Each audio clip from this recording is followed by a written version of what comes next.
Hello, ladies and gentlemen. This is your guide Olena from Kyiv, Ukraine, and in this video I have a great honor and great pleasure to introduce you the prominent Ukrainian historian, the professor of the Ukrainian Catholic University, Yaroslav Hrytsak. Пане Ярославе, вітаю. Hello, dear Professor Yaroslav. Слава Україні, and pleasure is all mine. Thank you. Thank you for inviting me. Героям слава. Пане Ярославе, in this video, I would like to find the answers on two main questions. The first question is, why have Russia attacked Ukraine? And the second, why Ukraine must win? Why is it vital for Ukraine and basically important for the whole world? I know that it requires a lot of information, a lot of background, a lot of knowledge, but could you please try to put it to simplify and explain us in simple words? Yeah, so the first question, why Russia attacked Ukraine? It's a very uneasy question because we don't have sufficient information. Luckily enough, since the beginning of the war, the former advisors of Putin started to talk, and they made some revelations. And I would like to turn your attention to a very important discussion or talk that Yulia Latinina had with Andrei Larionov on the June 4th of this year. When Larionov, at this time he was advisor, he provided a very, very chronological analysis when, why decision has been taken. So what he basically stated, and I know it intuitively, but let me just repeat his argument, that this is not one-time decision. It depends on what kind of war we're talking about. This is just a trade war. It started probably earlier, by the end of the 90s, beginning of the zero use. We're talking about the military plans to attack Ukraine. It must be, I believe, 2008, right after the Georgian War.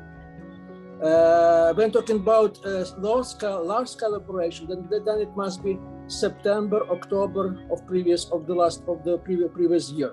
So basically, it differs depending on what time we are talking about. But basically, my answer is why Russia has decided to attack Ukraine. Because basically, Russian elites never gave it consensus to existence of Ukraine as an independent state. Another advisor, this time advisor of Gorbachev, Alexander Tsipko, some years ago stated that right before Ukrainian referendum of 1st of December 1991, when Ukraine voted predominantly for independence, there has been discussion in Yeltsin review, what to do with Ukraine. And let me remind you the important fact that most of us tend to forget. We tend to think about Putin as a former KGB officer, which is right. But he started to make his political career in the milieu of the Russian anti-communist liberal opposition. He was advisor or assistant to Sobchak, the mayor of Leningrad, nowadays Petersburg, who was one of the leaders of the liberal opposition. And then he was very close to Yeltsin. So basically, he must be part of this discussion, I suppose. At least he knew what was going on. So basically, let's make this long story short. In the 1991, when Yeltsin and his milieu has discussed what to do with Ukraine, they decided to let it go. But why? What is the precondition? Because they don't believe Ukrainians are a sustainable nation, that Ukrainian state would collapse sooner or later, and then Ukraine would come back on her knees, begging to be accepted back. So this is basically the answer. Which never happened, of course. Which exactly never happened. And the reason why Putin has started to change his tactics and to start with the plan of military aggression right after the Russian aggression of war, because exactly time was ticking and Ukraine was not coming back. Putin thought about two preconditions, obstacles, which made him to hasten. So first of all, he believed, and rightly so, that whoever comes to power in Ukraine as a president, be it from the western Ukrainian part or Russian or eastern Russian-speaking part, whoever will come to the power, whether it be Kuchma or Kravchuk, they will stand for Ukrainian independence. They will build Ukrainian state, and they will tilt towards the European Union and NATO. So basically, this is believed that this otherwise that Ukraine has to, the tactics to Ukraine has to be changed. Since just the pressure, it must be military aggression. But most importantly, Putin was afraid that in a short time, in a few times, there emerge a new generation, which has been born after the collapse of the Soviet Union. It has no memory of Soviet Union, had very little empathy toward Russian culture, and we choose naturally European Union as their geopolitical orientation. And he was thinking, and rightly so, that they will come to power by the next decade, which actually happened because Zelensky is part of the generation. So basically, he was right on both points, but he made a very wrong conclusion because he believed that Ukraine is still a sustainable nation and has to be attacked and destroyed. So this is basically this is a kind of a very long answer to your question. Basically, I'm addressing this question about why Putin attacked to you as a historian, because Putin himself, he explained the reasons why he started this so-called special operation. These were historical reasons. He was talking just day before the attack. He was saying that he wants to restore the historical Russia. What is this historical Russia? What does he mean? Where does it end, this historical Russia? Historical Russia has no beginning and no end because it never existed. It's a phantasm of Putin. Because basically Russia as Ukraine, as Israel, as a France, given or taken any other country, is a very modern nation. We could discuss when the modernity starts in this sense, whether it is 18th century or 19th century, but basically this is basic fact. Like United States, it's a very modern nation. I would say this is probably something which will not quite correct. I'm sorry for this kind of political incorrectness in the phrase which I said, but I always used to joke. I believe I borrowed this joke from Ernst Gellner, and he says, "What is the difference between nations and ladies? Most of the ladies tend to look younger. All the nations tend to look very old. So basically, all the modern nations tend to pretend they have a very old history, which extends to 100 or even 1,000 years. Like say, Israel would claim they start with from the Testament. Yeah, Ukraine would say probably that this is from Tripoli or Kiev Rus. Some Russian claims that they came from Etrusks, the Roman tribe, Etruskia. But in terms of Putin claims that Russia starts with Kiev and Rus. By the way, the state that never existed, because basically it's only his imagination. The real name was Rus, and it wasn't a Slavic state. It was a kind of it was neither Ukrainian or Russian state, but even state could be even it couldn't be called a state for a long time. If I may give us some kind of comparison here, just think about East Indian Company, the British company. That was a trade company, but they had military assistance, and in a few years practically conquered all India and transferred it to Britain, or vice versa. Like East Dutch Company, the company that founded New Amsterdam, that later became New York. So basically, this kind of activity. This is a trade company which has also very strong military assistance, which basically is the simple way, traders and raiders, which is quite obvious at the time. And this is the obscure Normand tribe or Scandinavian tribe who came from north looking for silver. And there were two major sources of the silver. One was Baghdad, at that time the capital of the Abbasid Caliphate, one of the biggest and the most developed in this part of the world. And therefore, the first tribe, which called the Normans, were called not Volga Normans. They were coming from the north through Volga to Caspian More and then to Baghdad. And since by the end of the 18th century, this kind of the silver repository of Baghdad has been extinguished. So they changed their direction and they moved to Constantinople. And just like a snowball, starting from the north, they was growing in their power, getting momentum, and when they came to attack Constantinople. So in the middle of this route, which is called from the Scandinavian to Greeks, they created a city and they made a control of this territory. The city was called Kiev, and this is basically the fact. So which is mean it's totally what Putin says is totally nonsense, but historically. It doesn't make sense even to argue with him because it's kind of nonsensical issue. So what I'm saying here, that Putin tried to claim that Russia starts with Rus. And since Rus nowadays, most of the territory of Rus in Kiev is Ukrainian territory, he claims that actually since this is Rus, Ukraine has now Kiev, so Ukraine should not exist as a separate state, because this is a part of historical legacy of Russian state. So it's a kind of complicated, but also very naive. To make a long story short, what Putin says is absolute nonsense. It's say it would be probably good, sounds good for the 19th century nationalist, like Putin actually think in this way, because basically argument of Putin is basically of linguistic character, that since majority of the population in Eastern Ukraine speaks Russian, they must be Russians. It's very same the line argument that Hitler has, that since most of the citizens of Austria spoke German, they must be German.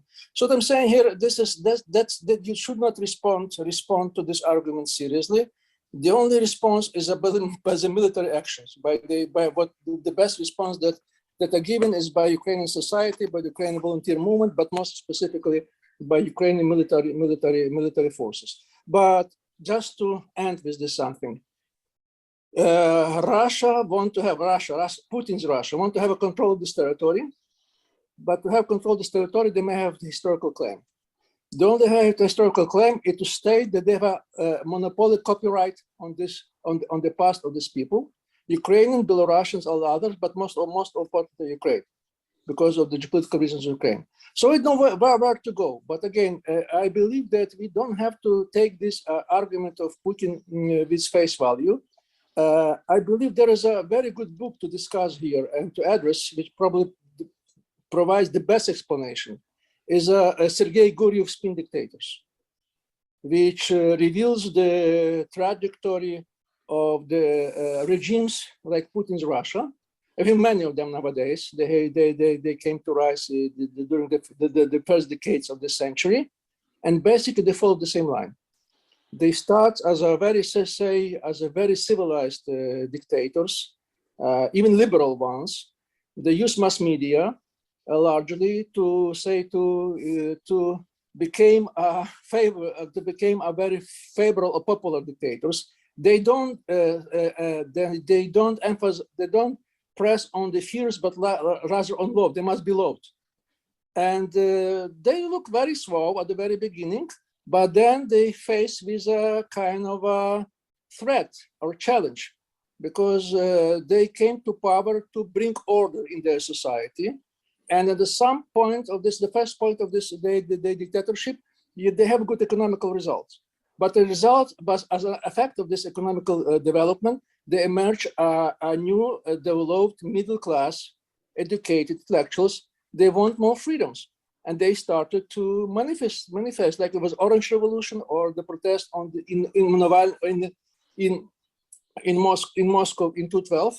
So then these dictators has to fight this opposition, and like what happened with Navalny or other Russian opposition, and to stand in power, they have to turn to the nationalist rhetoric, using historical arguments, and then to embark on military aggression, just to say they power. And this is basically what Serhii Guryev provides this kind of the argument. And I believe this make a sense. So I don't actually know to what extent Putin really believes what he says, because it's overt nonsense. Probably he does. But regardless of whether he does or doesn't believe, I believe history is used as a smokescreen for his aggression. Professor Yaroslav, in this regard, I'd like to ask you, is it only Putin that is the reason, like a personality who wants to have this huge power? Or is this is the society, the Russian society, that wanted to be ruled by such a dictator? Because more than 70% of people in Russia do support this war. And basically this historical claim on Kiev, it's a long story, right? When in 1721, Peter I, he named Moscow Tsardom Kingdom. He named it the Russian Empire. This is probably the first time when officially they claimed that Kiev Rus, that Rus belongs to them, and thus all the territories on which Rus was based should belong to them. And probably this was the pretext for the imperial war, for economical growth, just to get more and more territories and resources. But this historical claim is very old, and the dictators, they repeat themselves all the time. Will this ever end? I mean, could you please comment on this? You're perfectly right. This is a very long story. It practically begins in the 19th century. But basically, you have this kind of stories everywhere. Look at the Great Britain, look at the France, or look at Germany, or Poland, so to say. They basically more like the same claims, but they stopped. It stopped. I mean, basically, this is the result of the two world wars, because basically the main strategy is never again. Never repeat this kind of the strategy, this kind of using historical arguments, kind of thing. Russia is the only, so to say, actor in the field which is left. And they say we can repeat. Exactly. Yeah, on the contrary, they say we can repeat. This is two different strategies. Never again, and we could repeat once more. I mean, this is most of the countries, nations, and Ukraine including, they're moving forward, so to say, trying to overcome the past, and Russia moves the quite opposite direction. They sink in the past, and therefore therefore for the history it is very important. But if coming back to your question, at the beginning of the 0 years, Richard Pipes, a famous Harvard historian on the Russian Empire, published an article which has a title, "What Russians Really Want." And this is title which is referring to famous Hollywood movie, what women want. So basically, he proved on the basis of the social surveys that it is not Putin who came to power and started to manipulate Russians. It's vice versa. It was Russians who were eager for somebody like him to come to power. They were very much exhausted, frustrated by democratic changes, by failure of economic reforms in the 90s. And they want someone to come and to restore what they call order. So basically what happened there, this was Yeltsin and his milieu, with which manipulating this kind of the public opinion of Russians. They were responding to the public opinion of Russians to have somebody that fit this image. And this is exactly who's Putin, who was the best choice. So I'm not saying that it's only Putin's responsibility. It's larger Russian side responsibility. But that said, I wouldn't say that I would doubt that any other leader would start large-scale war. Basically, as a large-scale war, it's a personal responsibility of Putin, without a doubt. But the fact is that without large support of Russian public opinion, he would never dare to start this war. So this is like a two sides of the story, which affects each other. So when we're talking nowadays about collective responsibility or the kind of things, and Putin, Russians are denying that, including Russian intellectuals, and they call it totalitarian, kind of, they install some kind of collective responsibility. I have to remind them that this was leading German intellectuals after Hitler and Nazi collapse. They basically say they believe that Germans, not Hitler, not Nazi party, but Germans itself, share collective responsibility for what Hitler did. Karl Popper, he was no way totalitarian. He was very much liberal, but he was one of the first to raise this question. Thomas Mann, actually. So this, I'm saying, this is something wrong with morale of Russian society. Definitely, essentially wrong. I'm not claiming this is specific for all Russians. There are actually some clear minds, beautiful intellectuals like Boris Akunin or some others who accept this kind of responsibility. But unfortunately, they're minority. They're not heard. Can we say that Russia is a fascist state? Yes and no. You could never say exactly whether Russia is any state, I mean dictatorial state, is fascist or no. There's without a doubt some responsibilities and very strong similarities, so to say. And I would say there's a cult of leaders, military aggression, nationalist rhetoric, all the kind of things. But then you could say the same things about Stalin, which is not a fascist, which is, I would say, they belong to the same range, which is authoritarian state, which moves very close to totalitarian states. And nowadays, Russia looks very much totalitarian state because there's no opposition. There's no opposition. Opposition is arrested or jailed or moved outside of Russia, and this is very close. So what I'm saying here, there are some elements which is very much similar, which makes Russia similar to fascist state, but this is a much larger notion of the authoritarian states, which is very much was responsible in the very much characteristic for the 20th century. The reason being is that, as a matter of fact, Russia has no ideology. Russia has neither Marxist nor any kind of the Nazi ideology. It's an ideology which is more hybrid, which borrows every element for every possible sources. They have some minor figures, like Lenin, the favorite philosopher of Putin. He was very much pro-fascist, but he was very much minor figure. So I'm saying that I would say it's a mostly, if let me put it this way, if Stalin put Hitler, Mussolini was very modern dictatorship, modern totalitarian state, Russian Putin's regime is a very post-modern state, because they manipulate information, and they're using mass media to the extent that was not familiar to Putin, Stalin, or Mussolini. Why I'm saying that? Because I believe it's essentially important. This brings some kind of the differences between the old regimes and the new regimes. But to, again, make the long story short, I believe Ukrainians are the best to define the regime of Putin. They call it Russist, which means it's very close to fascism, but that has a very, so say, national or say imperial dimension, which is both make them similar and different from fascism. And this is somehow a response to what Russian propaganda is saying towards Ukraine. Yes, right? They are saying about denazification of Ukraine. Why have they chosen such a manipulation or like false accusation that Ukraine is Nazi and fascist? Why exactly this? Because there is nothing in Russian past that there's not that many things in Russian past that Russians could be really proud of, with exception of the Second World War, when they won over Hitler and they believed they saved the world.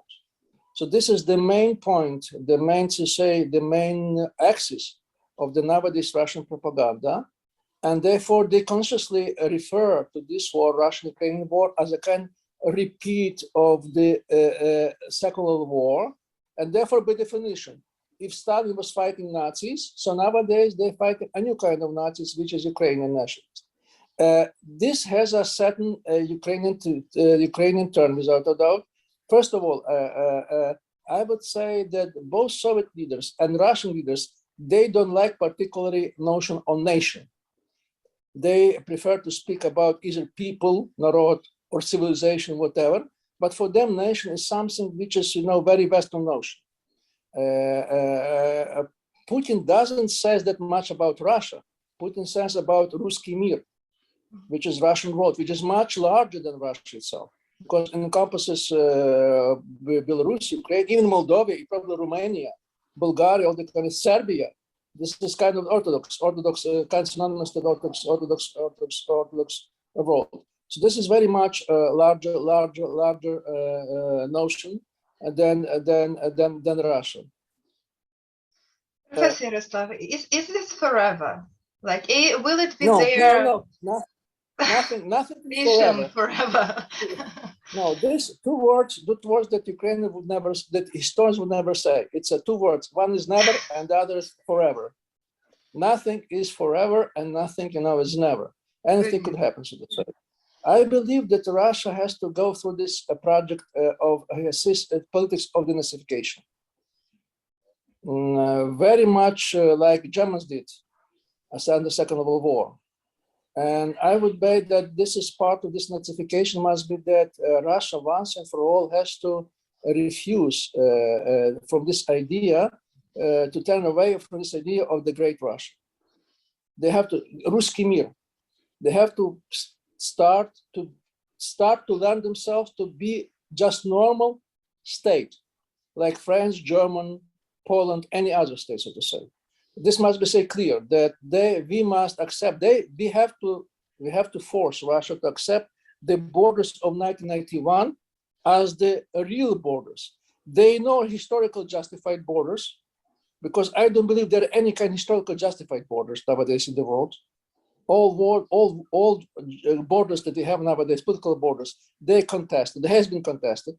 But the simple fact that the borders has been moved all the time. But the fact is, the borders are not historically justified, they're not just, but they should not be moved. Because once you touch them, you have military aggression. It's like effect of domino. Once you touch one border, you have other borders falling. This is basically a consensus on which the European Union has been built. And it provided some kind of the peaceful zone for nowadays world, because you could hardly imagine nowadays war between Germany and France, or Germany and Poland, so to say. But this is kind of consensus. But this is exactly what this kind of consensus that Putin tries to undermine and to break. How? The question is how to make it happen. To make it happen, we have to bring Putin's regime to collapse. There's no other choice.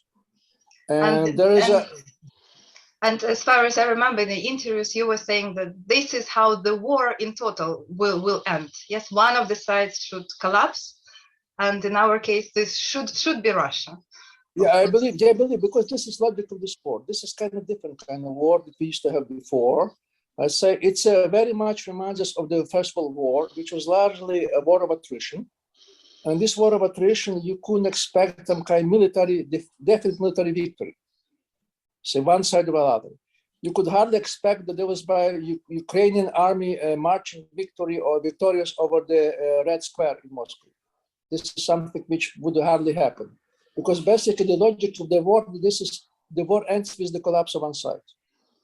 And I believe we have to do everything to make Putin's regime collapse. And as many experts believe that by starting his war on Ukraine, Putin already has signed his suicide, because it will bring his regime to the shorter end. When it happens, we don't know.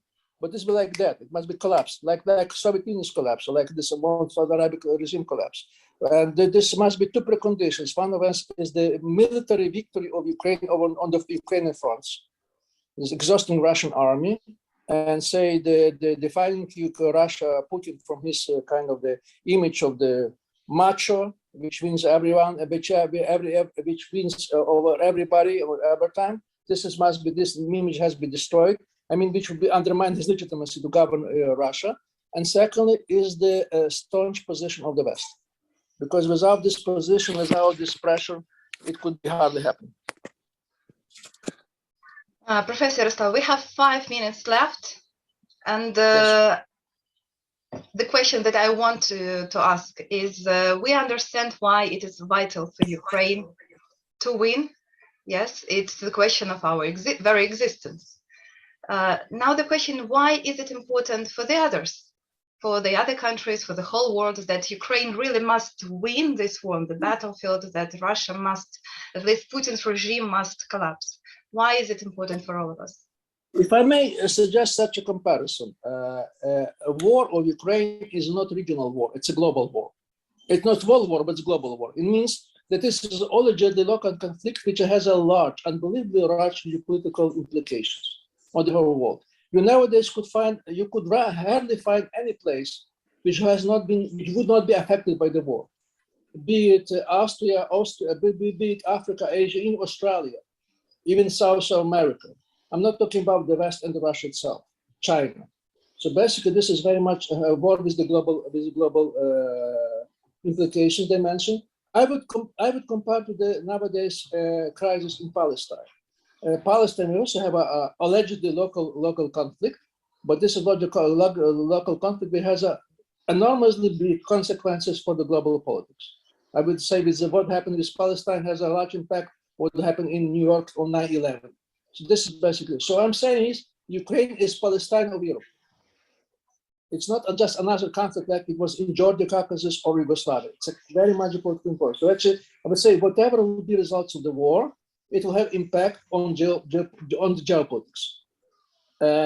And Putin thinks that this is not just war against Ukraine. He's waging war not against Ukraine. He's waging war against the West. He's basically waging the war against the liberal democracies. This is his belief. And once Ukraine would collapse, and this I believe would never happen, it would bring to a collapse of the Western liberal democracy. And this is basically the aim of Putin. Other words, it'll be like giving an open door for the autocratic regime, like in China or Russia, to claim their political dominances. And this would have unbelievably dramatic or tragic consequences of the whole world civilization. So I'm saying the war about Ukraine is a war about the future of the world. It's not even just politics. It's the future of the world. So therefore, it's extremely important to support Ukraine. So actually, it's not just Ukraine for existential war for Ukraine. It's also existential war for the world itself. I totally agree with you. And probably the last question is, what people can do to help Ukraine? Like people, this is the question that many of our subscribers, they keep asking, what can I do? There is a question which has a 10,000, 100,000, even probably million answers.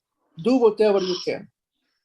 Do whatever, from starting some kind of support, putting pressure of their government, if this government is not supporting Ukraine sufficiently, or just send your money, volunteer movement, orphans, whatever, just to see who is most closely to your heart, just writing articles or participate in network discussion, all the kind of things, because there's a lot of the nowadays Putin machine still working on that sense. So basically, I couldn't give you a kind of a single response because there's no single response. Just do whatever you can. I mean, you have to just think from your position, where you stay, what you're doing, and then you just project this is position and your work, hobby, whatever, just to realize what you really can do to help Ukraine to sustain this existentially important war for Ukraine and for the whole world. Thank you, Professor. In the end, I want to say that this is the book that kept me, alive during the war. After I put my 3 kids to sleep, I was reading this book at night, and this gave me whole knowledge and hope, that everything gonna be okay. Ukraine will win again. Ukraine will stay, will stand. This is the book of Yaroslav Hrytsak, Overcoming the Past, Global History of Ukraine. We're looking forward for this book to be translated into English. It's already in process. There's already a process, the German, Italian, and Polish and English translation. So let's wait and see. This is a really great news. And now I'm going to read this book of Yaroslav Hrytsak. This is the essay on history of Ukraine. So I hope very much that the book will be translated and published as soon as this possible. The war would, I hope very much that would end sooner, that my book in English will be published and translated. Let me wish you. On that optimistic note, let me just end my monologue. Meanwhile, can you recommend anything to our viewers, what to read or to watch while we are waiting for these books to be translated into English? How to educate yourself? Because a lot, is through the prism of Russia. Ukrainian history is in the shadow of Russian history. How to see the real history of Ukraine? Serhii Plokhy book, Gate of Europe, is the best one, without a doubt. And he has many other editions nowadays. It's really the best. And I would say anything that Timothy Snyder writes nowadays, most importantly, Bloodlands, and all the road of tyranny, because it helps to understand 2 things: what happened in Ukraine, why Russian aggression was so bound to happen, and secondly, he just revealed the schemes, basically the relations between Putin and Trump regimes, and the whole this way of the authoritarian new movements which emerged in the last 2 decades, and what kind of danger they could bring to the world. So I suggest strongly reading Timothy Snyder, Bloodlands, and this Road to Tyranny. Yaroslav, thank you very much for your time, for this precious information that you shared with us. Ladies and gentlemen, I am kindly asking you, please press the like button under this video so more and more people should watch this, because you see, this information is really valuable and we want this to as many people as possible to watch this. So please don't be lazy, press the like button, subscribe our channel, and we'll do more interviews, more videos like this in the future. Thank you very much for your attention. Goodbye. Thank you so much. Slava Ukraini. Героям слава.